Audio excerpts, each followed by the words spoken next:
Chers entrepreneurs et TIH expérimentés, dans ce module du programme T-Learning, nous vous proposons des conseils sur la recherche de financement dans l'objectif de pérenniser votre activité.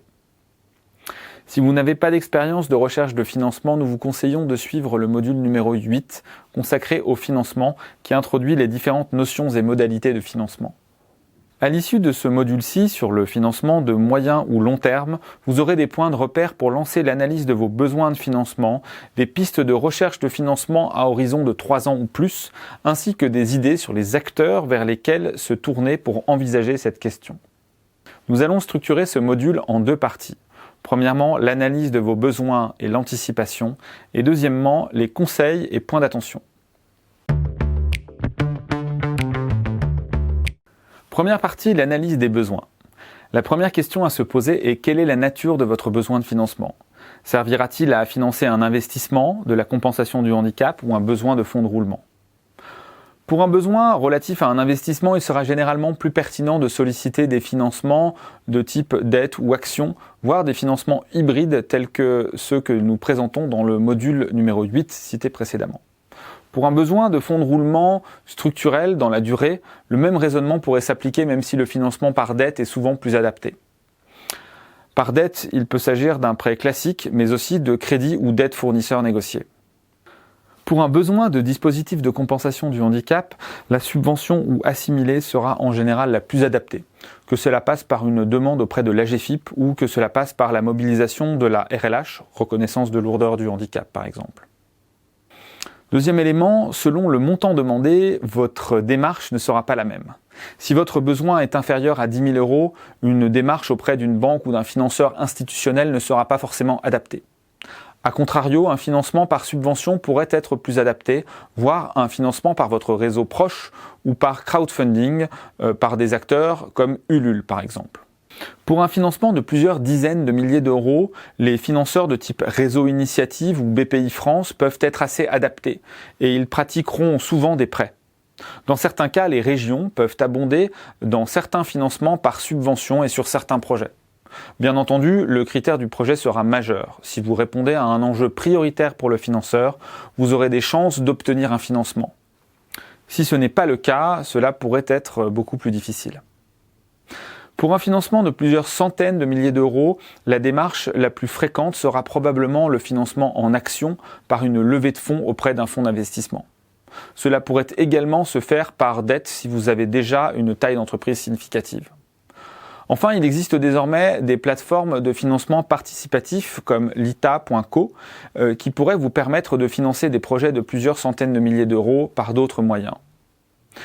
Pour les financements de ces montants, vous serez le plus souvent accompagné par des conseillers, qu'il s'agisse de banques ou autres.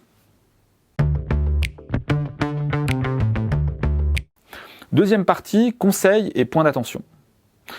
Premier élément, la maîtrise du calendrier est critique, et ce pour 2 raisons. La première raison est qu'une recherche de financement doit se faire au bon moment, environ 6 mois avant que le besoin ne devienne vraiment critique. Il faut que vous ayez suffisamment anticipé à la fois pour laisser aux financeurs suffisamment de temps d'instruction du dossier, mais aussi pour vous donner la possibilité de contacter au moins 2 financeurs et ainsi d'avoir le choix potentiellement. Pour autant, lancer votre recherche trop tôt peut avoir des inconvénients et donner l'impression à vos interlocuteurs que vous n'avez pas encore vraiment besoin de financement. La deuxième raison d'anticiper et de maîtriser votre calendrier est que vous aurez probablement besoin de faire aboutir plusieurs démarches en parallèle afin d'obtenir un financement.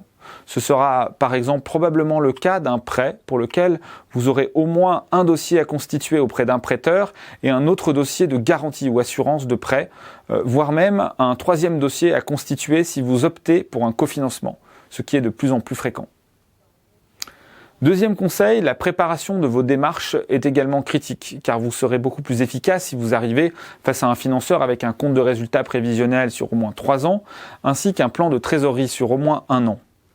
Pour mémoire, le compte de résultat est une vision de vos recettes et de vos dépenses, ce qui permet de déterminer la pertinence de votre modèle économique, tandis que la vision encaissement et décaissement de votre plan de trésorerie permet de déterminer vos besoins de financement dans le temps.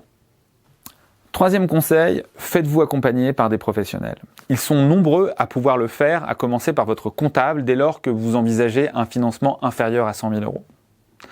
Dans notre réseau proche, nous avons l'expérience d'une collaboration avec le réseau Initiative qui fournit des accompagnements gratuits et de qualité.